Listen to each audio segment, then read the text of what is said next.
"We'll conduct an experiment." He was going to use music to unite people, and my mother had the same desire. They simply kind of let him run as they raise children. Over the course of 8 decades, Kilcher has created, preserved, and passed down a tradition that has defined what it means to live freely in the Alaskan wilderness.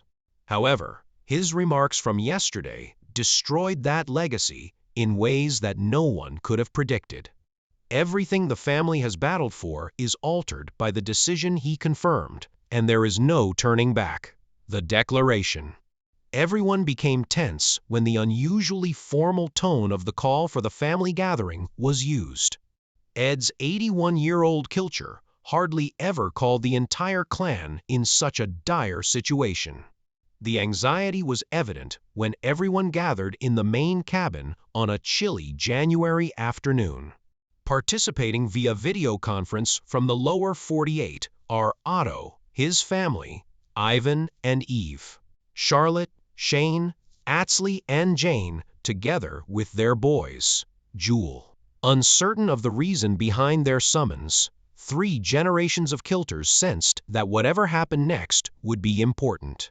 The stillness dragged on until it was nearly intolerable as Atz stood in front of them, his weathered face displaying every year of hard Alaskan life. His voice lacked the usual intensity when he eventually spoke. The words were spoken slowly, deliberately, and with the weight of a man who knew he was going to crush hearts, including his own. He declared that the homestead will be sold.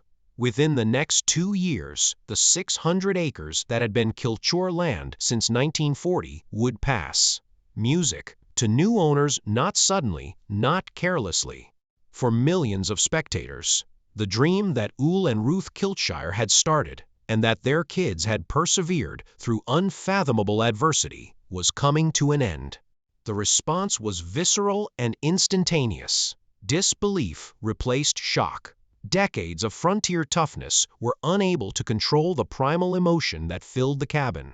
From disbelief to rage, wrath to grief. Several family members asked questions at once. Why? Could he? What about all the sacrifices they had made?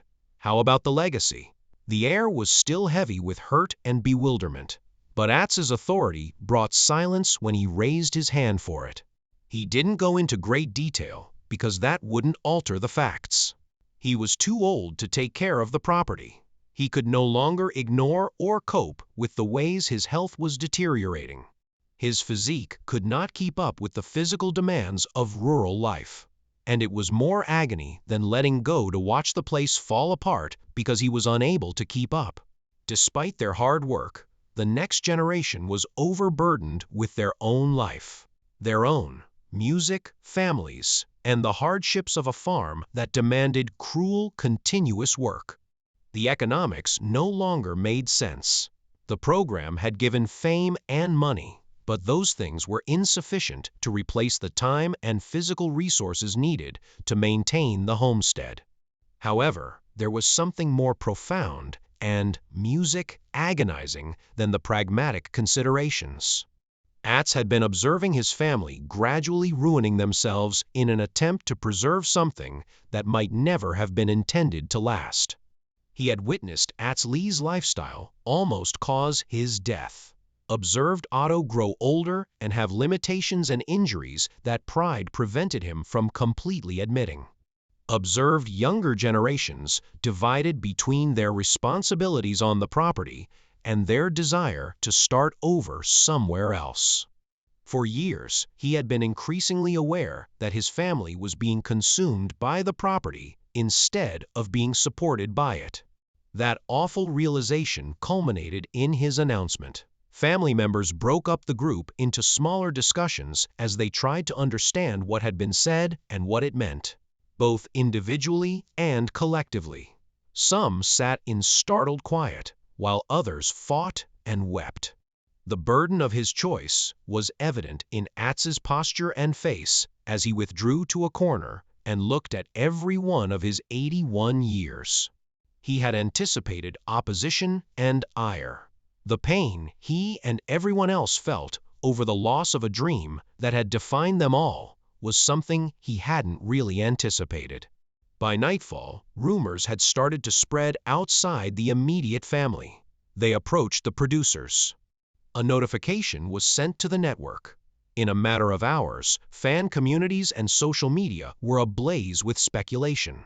The impossible had been confirmed by Atz Kilcher, the patriarch who had appeared to be as unchangeable as the Alaska mountains themselves. Nothing would ever be the same as the homestead age came to an end. The burden of legacy. You must comprehend what the Kilcher homestead stands for in order to appreciate the significance of At's revelation. Not only to the family, but also to Alaskan legend. The narrative starts in 1940 when Atz Kilcher, a Swiss refugee escaping the emergence of Nazism in Europe, arrived in Music, Alaska with his wife Ruth and an almost obsessive notion of self-sufficient existence. They claimed 600 acres of uncultivated, uninhabited wilderness outside of Homer, and they began establishing a homestead with just willpower and difficult work. As the first boy and second child, born in 1947, Atz entered a world devoid of running water, electricity, and other conveniences that post-war America was starting to take for granted. His early years were characterized by labor that, by today's standards, would be seen as child abuse. But in agrarian reality, it was only a need. Hunting, fishing, chopping wood, caring for animals, and hauling water to make up for insufficient food supply. It was survival every day. Every season was a crisis, and in unforgiving circumstances, failure meant freezing or starving. Atz was already in his 60s when Alaska, the Last Frontier, debuted. A man who had been largely unknown all his life, abruptly thrown into the public eye. Undoubtedly, the show brought fame and money, but it also brought with it new demands. The homestead was now an entertainment property rather than merely a family effort. They found contentment in their hardships. Their principles turned into a brand. Millions of spectators placed their own hopes and ambitions into the patriarch and storyteller's symbolic role, which weighed on them in ways he hardly ever talked about in public. The role became a symbol of frontier wisdom and resiliency. He knew that he represented something to the audience, that the homestead stood for ideals and opportunities that people needed to believe in, confirming that the way of life was unsustainable and that the dream could not withstand contact with reality. It felt like a failure to not only his family, but to everyone who had looked to the kilt for inspiration. The need to keep up appearances, even as the music's fissures grew, became a kind of incarceration in and of itself. The realization that his grandkids and great-grandchildren were growing up in a society where homestead values and abilities were becoming less and less important was perhaps the most upsetting.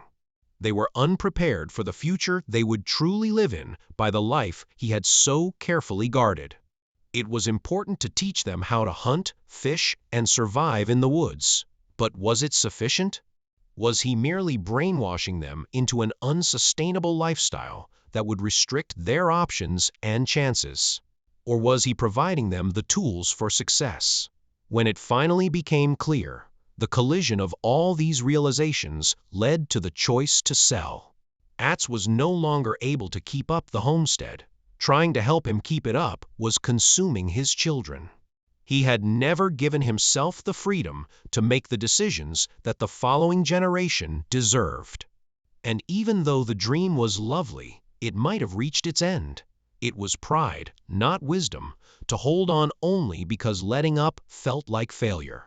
Despite his toughness on the frontier, he had now gained enough insight to see the difference. The point at when music breaks.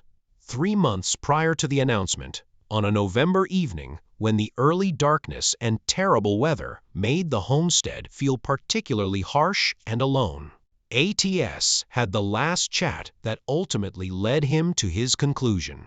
His wife of more than 2 decades, Bonnie, discovered him in the barn trying to fix machinery that he was no longer able to handle effectively. Music? He was clearly frustrated.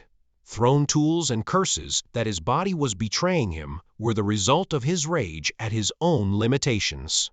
An additional element of harsh realism was introduced to Atz's predicament by financial analysis. Despite its emotional and symbolic significance, the homestead was a financial disaster.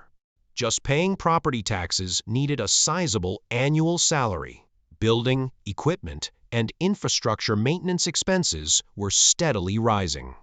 Undoubtedly, the concert brought in money from music, but the production also required time and effort, and it created pressure to keep up appearances rather than make sensible choices. The homestead could not be sustained financially without the show. Instead of enjoying their lives, the family was acting them out on the television. He spoke with Otto, his brother and co-heir to the Kilcher heritage, music, which exposed cracks that had been growing for years without anyone noticing. Otto said that he had been thinking similarly about sustainability and legacy while juggling his own health concerns with the demands of his homestead portion. Music? Both of them were elderly guys attempting to keep up with something that needed the strength of young men. Their children had their own lives and constraints, and it seemed more self-serving than heroic to demand the next generation to sacrifice themselves in order to uphold the dream of the prior generation. However, Otto also conveyed a sentiment that ATS had been experiencing but was unable to describe. Music, solace, relief that they might be able to let go and that they might be able to cease using the strength they no longer had. They were relieved that perhaps they had lived up to their parents' goal and could now put their own survival and the freedom of their kids first. That relief was accompanied by a great deal of shame, but it was also made possible by tiredness. They have had enough of becoming symbols. All they wanted was to be elderly guys who had served their time and were now able to relax. A family problem that revealed how precarious their entire operation had become served as the impetus for turning private reflection into a public decision. The family was unable to promptly address the repair demands that resulted from a winter storm that damaged music, several structures at once. Despite the cold and his own limits, Atz was trying to assist when music stumbled on ice and fell hard, almost escaping major injury. The ridiculousness and peril of his predicament became evident as he lay there, suffering from excruciating pain with snow piling up around him, waiting for assistance that took frightful minutes to come, in order to keep property that was consuming everyone who attempted to care for it. The 81-year-old man, with numerous health problems, attempted to undertake labor that was hazardous even for younger, healthier individuals. The homestead had turned into a despot, requiring family members to make sacrifices. When they did, they were told that it was still insufficient. Atz's collapse brought to light what he had been trying to deny. The family was no longer using the homestead. That reversal of purpose undermined all Uhl and Ruth had initially imagined, as the family was serving the homestead. Atz was able to ponder without the continual pressure of urgent work demands after recovering from his fall.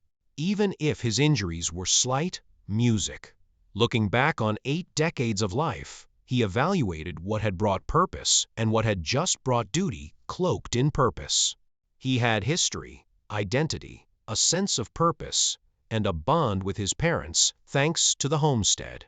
However, because the demands of the homestead always came first, it had also cost him marriages, time with children, health, and opportunities he had never pursued.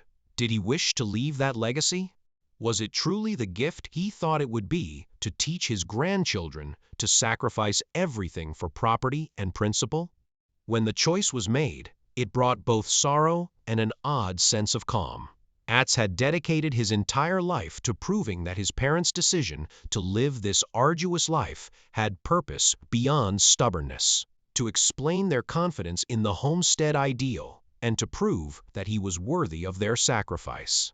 However, it's possible that worthiness wasn't determined by how long the homestead lasted.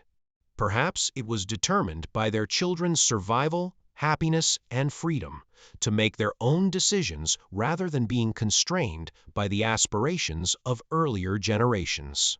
Even though it seemed like a betrayal, Atz may have been the most loving thing he could do for his family by selling the homestead.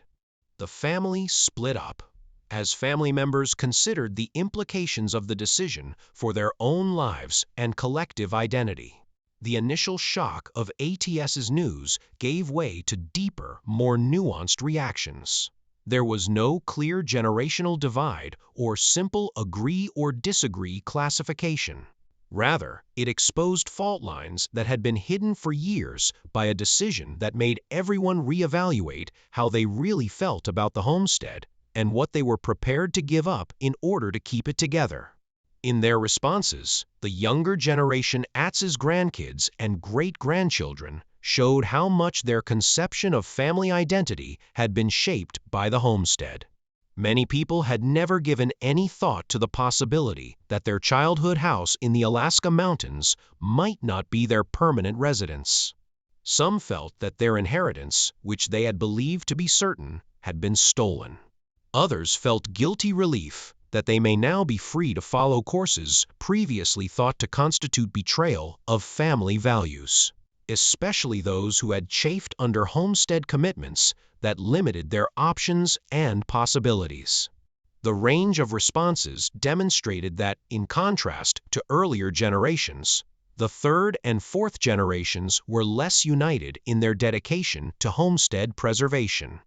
Jewel participated in family conversations via phone calls and video conferences that carried their own aggravation and limitations despite being physically far away. Music. Although her profession had brought her far from rural life, she still saw herself as essentially kilt, molded by the experiences and ideals of her childhood. She reacted to Atz's revelation with a mixture of regret at losing the tangible foundation of her family identity and realization that maybe some of her success had come from not being constrained by farm duties like her brothers had been. Music. She questioned out loud whether letting go may truly respect the homestead heritage by letting each family member follow their own interpretation of the frontier spirit instead of being bound to a particular plot of land. Painful and illuminating, the arguments that broke out in the weeks after the revelation revealed grudges and annoyances that had been suppressed for years. According to some, Atz gave up, abandoned what their grandparents had worked so hard to create, and in his later years put comfort before morality. Others argued that romanticizing suffering did not make it honorable and justified the choice as an overdue acknowledgement of reality. As family members recognized that the sale earnings, however distributed, would not make anyone wealthy and would even reveal the little monetary value that decades of hard work had produced, financial arguments got particularly heated. The query of concerns about what would happen to family members who are already living on and reliant on homestead resources led to music, actual issues that were beyond the scope of abstract conversations about legacy. If they were no longer employed as homesteaders, how would they make ends meet? What became of the knowledge and abilities that were useful only in the context of homesteading? Because of the intersection of these pragmatic issues with emotional destruction, every discussion became a minefield where grief and logistics clashed in ways that left everyone feeling raw and worn out. The ripple effect. The Kilchers weren't prepared for how quickly word of the homestead's upcoming sale spread outside the family. Even though they were aware that their lives were no longer completely private, social media sites were inundated with responses within hours of the original release, ranging from skepticism to anger to heartbreak. Fans who had spent years tracking the family's journey felt personally deceived, as though a dream they had relied on had been shown to be unrealistic or a promise had been broken. Viewers disputed about the decision's meaning and whether the Kilchers had failed or finally gotten real in the comment sections, which turned into battlefields. As executives rushed to comprehend the ramifications for their flagship program, Alaska, the production business encountered its own crisis. The Kilcher homestead's longevity and the generational dedication to a particular location and way of life served as the foundation for the Last Frontier's complete brand. What would happen to the show if that fundamental idea was coming to an end? Could the transaction and its fallout be filmed for a last season? Would viewers be interested in witnessing the breakdown of what they had been celebrating? Or was the show essentially canceled by the announcement, by demolishing the story that had contributed to its success? Network leadership was split between those who sought to remove the network from what appeared to be failure and those who saw an opportunity for a dramatic last chapter. And emergency meetings yielded more questions than answers. Relationship counselors and mental health specialists who had followed the show's plot started penning essays discussing the Kilcher situation's revelations regarding family dynamics, legacy pressure, and the expenses of upholding appearances, the readiness of the family to ending their homestead instead of continuing to harm themselves served as a case study on the value of abandoning duties that no longer serve and the establishment of healthy boundaries. ATS's decision included support groups for adult children who are having trouble meeting their parents' expectations, an illustration of elder wisdom prioritizing the welfare of children over traditional norms. The Kilcher may not have expected to become a topic of discussion in therapy, but their highly visible struggle allowed many others to consider their own inherited responsibilities. The sale of the farmhouse sparked complex debates within the environmental community regarding the implications for indigenous place and land conservation. Homestead culture has long been viewed by some environmentalists as exploitation disguised as independence. Others had valued the kilt's sustainability ethic and comparatively small environmental impact, music. The issue of who purchased the land and what they did with it would affect the environment in ways that went beyond the narrative of a single family. Indigenous speakers in the discussion emphasized that the property had a history that predated the Kilchers, that the narrative of legacy obliterated earlier ties to the location, and that the sale might be a chance to reevaluate which Alaskan land claims were given priority and which were disregarded. The fan groups that had developed around the program also experienced personal identity difficulties. Social media groups, online forums, and fan music websites had created whole subcultures centered around debating and praising the experiences of the Kilcher family. Music. After the main story concluded, what became of the communities? Some supporters were so incensed at the sale that they completely stopped participating, seeing it as a betrayal of all the emotional investment they had made. Others attempted to reorient their devotion away from lamenting the end and toward gratitude for the past. Music. Some also realized that the Kilchers had been acting as a stand-in for their own discontent and desires, which were revealed by their own excessive involvement in the lives of strangers. The repercussions kept going in unexpected directions, affecting facets of commerce and culture that didn't seem to have anything to do with one family's choice regarding their land. The Kilties had turned into a symbol, and symbols are powerless to restrict their influence or choose their own meaning. Conversations about legacy, sustainability, family responsibilities, and the contrast between romantic ideals and reality were all altered by ATS's, which started procedures that would last long after the real property sale.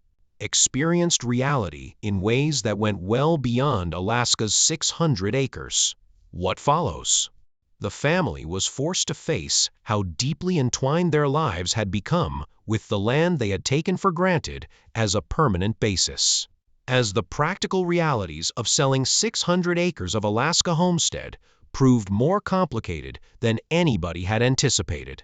According to real estate lawyers, the property couldn't just be marketed and sold like a suburban home. Before any legal sale could take place, decades of unofficial agreements, unpermitted buildings, water and land, use rights based on custom rather than formal documentation, and conflicting family claims to various sections created a legal maze, music, that would take months to untangle. Atz discovered that he was spending hours in meetings with financial advisors, surveyors, and attorneys. The kind of bureaucratic involvement he had avoided all his life. Music. He was aware of the irony that leaving the farm meant accepting the very kind of contemporary institutional complexity. Music that the homestead was meant to symbolize freedom from. Every meeting brought forth new issues and choices that required agreement from relatives who could hardly communicate politely over the sale. In ways that were different from physical labor, the process was equally taxing, depleting Atz's energy, and challenging his belief that selling was the best course of action. As network executives and producers struggled to understand what Alaska, the last frontier, meant without the frontier in question, the show's future remained uncertain. Initial conversations looked at a number of possibilities. Either discontinuing the show completely and letting the Kilcher story come to a close with the homestead era, documenting the family's transformation as a final season, or following individual family members to other places and lifestyles. There were supporters and opponents of each choice within the family and the network. Some family members desired privacy and closure so they could grieve away from cameras. Others felt compelled to provide viewers with a resolution to the drama they had been engrossed in. It would not be an easy or quick decision. As soon as word got out that the property would be available, potential purchasers started to show up, and every question made the family face their aspirations for the future of the property. A conservation trust volunteered to keep the area in its natural state and possibly develop educational programs centered on the history of homesteads. A wealthy Californian software entrepreneur pledged to preserve the buildings and respect the property's history in order to purchase it as a personal getaway. A development firm recognized the possibility of creating a high-end ecotourism destination that would create jobs and stimulate the economy. Every offer had some value, and they all felt betrayed in various ways. The buyer question was the one he found most difficult, since it had him explain what he truly cared about keeping. Was it the actual buildings that he and his parents had constructed, the surrounding natural environment, or the notion that someone could still live there independently, even if not as a Kilcher? Or was he attempting to exert control over something that wasn't his? Command? Making an effort to guarantee that the buyer would handle the property in accordance with values that might have become outdated.